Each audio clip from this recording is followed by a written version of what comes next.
Que anjos são esses? Seres sobrenaturais que protegiam as igrejas? A palavra anjo pode ser traduzida como mensageiro, que seria, no caso, líderes humanos, pastores, responsáveis pelas igrejas. Que anjos são esses?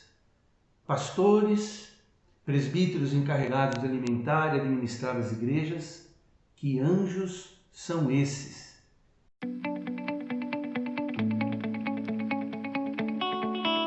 Olá, meu nome é Sérgio Marcos, seja bem-vindo a mais um vídeo da Vida em Cristo. Se você é novo aqui no canal, se inscreva, tá bom? Curta a nossa página no Facebook, não se esqueça de compartilhar, se possível agora mesmo com seus amigos e os irmãos da fé. Esse é mais um vídeo da série Apocalipse Sem Medo. Vamos ao vídeo de hoje. Que anjos são esses?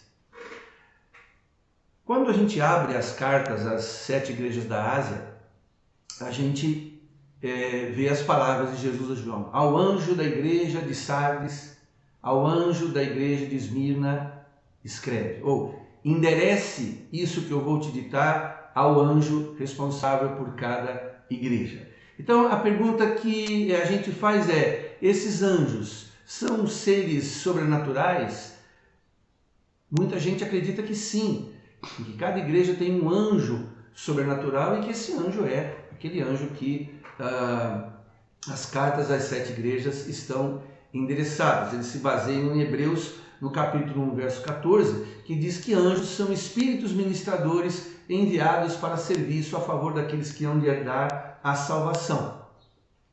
Mas aí fica a pergunta, por que enviar cartas de pergaminho para seres angelicais? Essa é uma pergunta. Para quê? Deus se comunica diretamente com seus anjos. Isso está lá no Salmo 91, verso 11, onde nós lemos aqui, Deus dá ordem aos seus anjos. Essas ordens são diretas.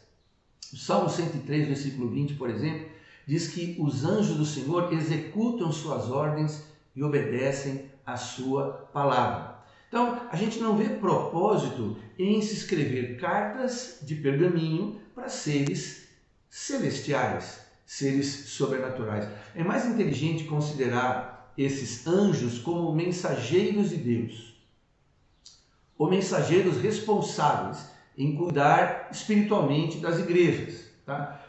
Uma exegese bem feita dessa expressão, ao anjo da igreja escreve, leva a gente para um tipo de interpretação mais sóbria e muito mais real. Nós precisamos abrir a nossa mente e o nosso coração e ver que a revelação bíblica ela é simples. A gente tem que partir sempre de que o que Deus está falando vem de um Deus simples para pessoas simples. Então, essa exegese pode ser considerada da seguinte maneira. Há uma identidade corporativa entre o anjo e a referida igreja. Você vai perceber que há uma identidade corporativa. Aquilo que se fala ao anjo se estende a toda a igreja. Outra coisa, a presença do anjo demonstra que cada igreja é uma entidade espiritual e tem uma identidade própria. Ao ler as 7 cartas às 7 igrejas da Ásia, a gente percebe claramente isso. Tá? Então, vamos lá. Esses anjos são servos de Deus que estão posicionados para desafiar e ajudar suas igrejas a cumprirem o seu propósito. Isso está muito relacionado ao ministério pastoral, tá? Ao ministério desafiador, encorajador, organizador, que vai levar a igreja a alcançar aquilo pela qual ela passou a existir. E esses anjos estão ali também para representar as suas igrejas diante de Jesus. Não como o sacerdote fazia no Antigo Testamento, mas quando Jesus se dirige ao anjo da igreja e através dele se comunica a toda a igreja, porque Jesus reconhece que há um líder, há uma pessoa, há um pastor, há um presbítero, seja lá o nome que você dê, que está ali não para ser um intermediário, não para estar ali promovendo uma intermediação, porque Jesus é o nosso mediador, mas para organizar essa igreja, para distribuir as tarefas para essa igreja e para estar organizando-a para cumprir os propósitos de Deus. Então isso indica que o anjo da igreja deve ser mesmo o seu pastor ou o líder principal, né? Jesus deixou claro a importância de haver um líder humano à frente do rebanho quando ele disse para Pedro, está lá em João capítulo 21, verso 17, Simão, filho de João, você realmente me ama?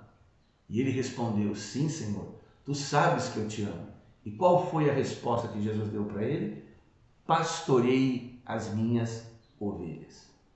Então, Pedro, ele entendeu tão bem esse recado que na sua epístola ele recomenda aos líderes das igrejas, aos pastores, isso aqui, ó, 1 Pedro 5, 2 a 4. Olha o que ele diz.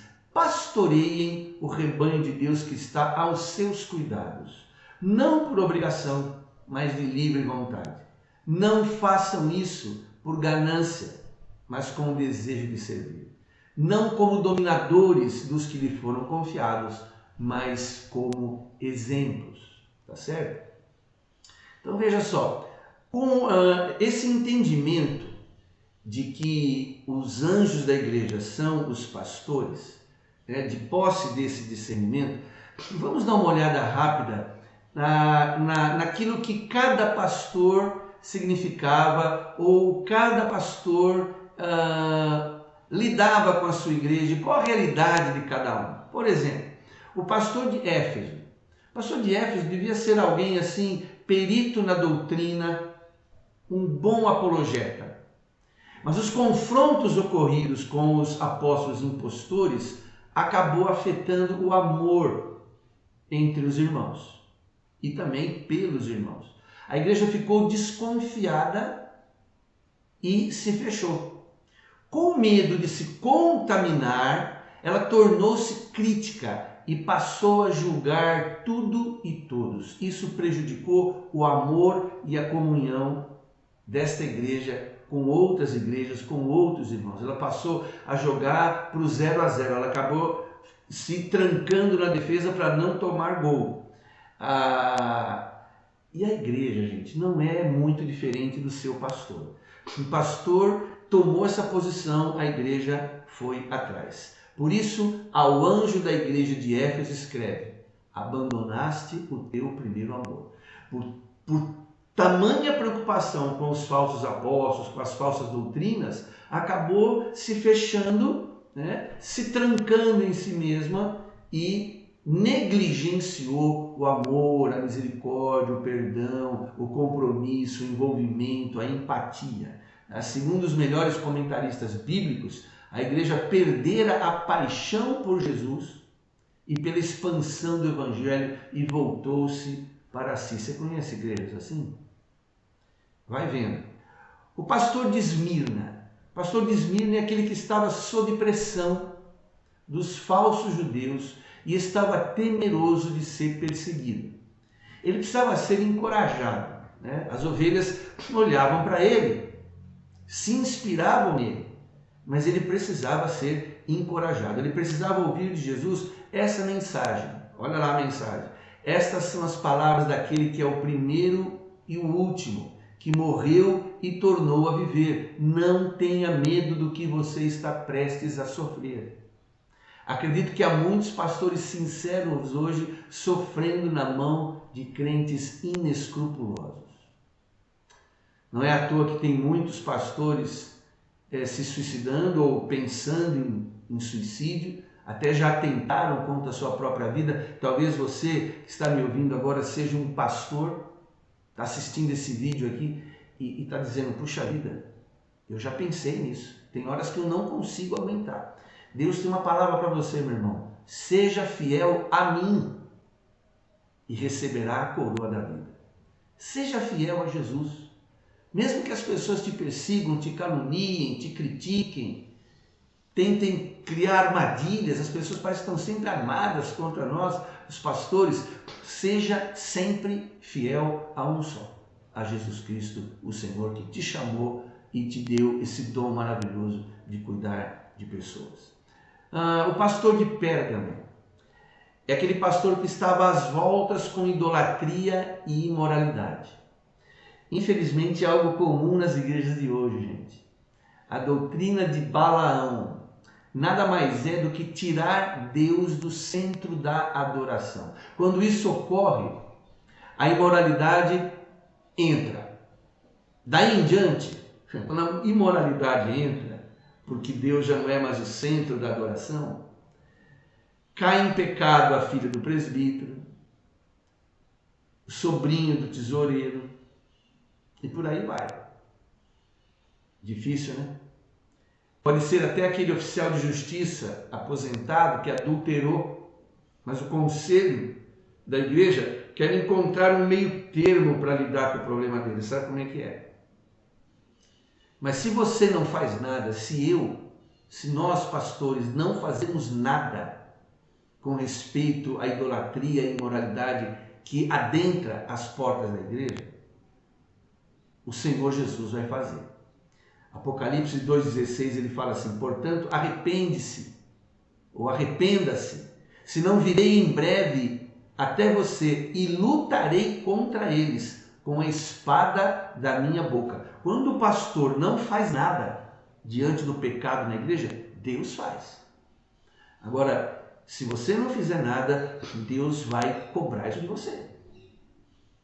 E eu prefiro que as pessoas sejam disciplinadas por pastores do que disciplinadas diretamente pelas mãos de Deus. Veja como Deus considera você, meu irmão, como Deus considera os pastores, como Deus considera a liderança que Ele levanta para uma igreja local. Mas se ela não faz, o Senhor vai lá e faz.